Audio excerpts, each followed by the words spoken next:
warahmatullahi wabarakatuh.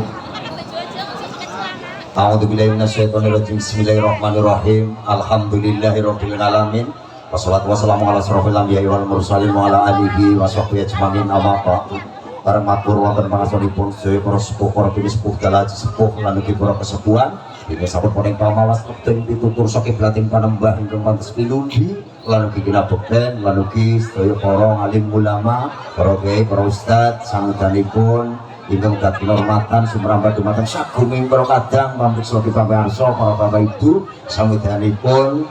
ingkang gadahat kinhormatan dene wonten ing ari palenggan samangke kawula minangka sesuli salira telange ngatur saking paguyuban sekar jagat dene arsa ngaturaken menapa ingkang dados wigatosipun awit pagelaran Kudo Kepang wonten ing siang puniki menika tinimbalan saking patenipun Bapak Karso Dala Ibu Sartina awit panjenenganipun menika nembe ngentos pitulus pitan paring sepuh nincinitanaken kembayipun utawi putranipun Mas Fausan Fatul Sadan dalah patenipun Pak Risaputra menika anggenipun nanggap ebek menika mboten karo kathah dunya bondo mboten karo kathahing duit kathahing beras kangge ngundang rombongan penayagan lan sapanunggalanipun iki khususnya ubo rampe kanggo nanggap bebek niku mboten awit panjenenganipun menika nggadahi pangandikan utawi nggadahi prastya rikala semanten ingkang sampun kajenging angin kacanding kawiyat ingkang sampun sineksenan bumi langit lan ugi sedaya para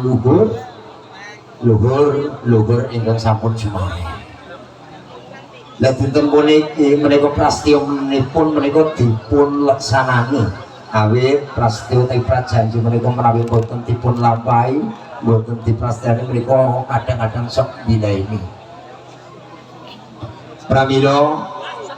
dumateng sedaya kadang pamriksa lan ugi pamirsa wonten ing mriki khususipun panjenengan sedaya kapuri nekseni menapa ingkang dados nadaripun Bapak Karso Dala Ibu Sartina utawi Mbah Siwen sakaluwarga agengipun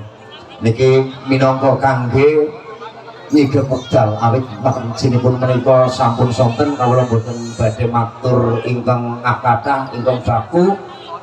niku wigatinipun Bapak Karso Dala Ibu Sartina wonten ing dinten puniki saged lebar luar nggih kalian punika panjenenganipun Bapak Karso menika ngedalaken kawilujengan kang arupi utawi syarat sarana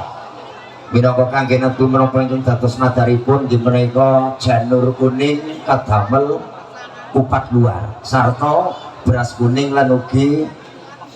arta penetep lan ugi menika wonten tumpeng kuaca ubo rampenipun menika mengkuwerdi piyambak-piyambak wonten filosofipun piyambak-piyambak janur kuning janur menika nur niku cahaya utawi pepadang pramila nyuwun pepadang marang Gusti kang murbeng dumadi Allah Subhanahu wa taala muga-muga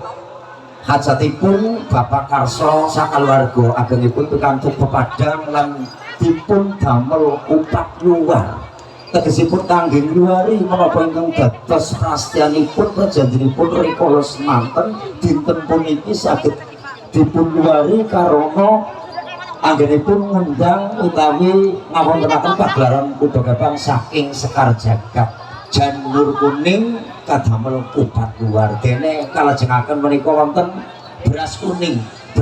menika kangge nguber utawi ngudi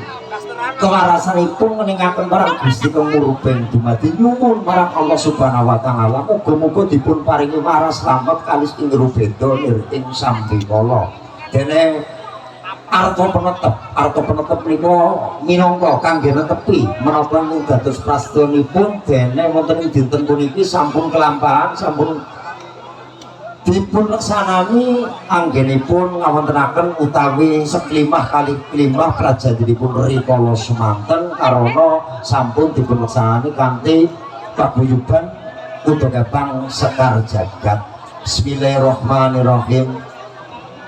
Ora ana damar jati anane damar padang biar padang penggalipun Bapak Karso Dala Ibu Sartina sak kaluwarga aturipun. Bismillahirrahmanirrahim. Alaili kegawa banyu mili amang umum kaburing barat agung ing dirgantara alis ing rubeda ngir ing sambitala rahayu rahayu rahayu. Allahumma sholli ala sayyidina Muhammad wa ala ali sayyidina Muhammad. Allahu akbar Allahu akbar Allahu akbar.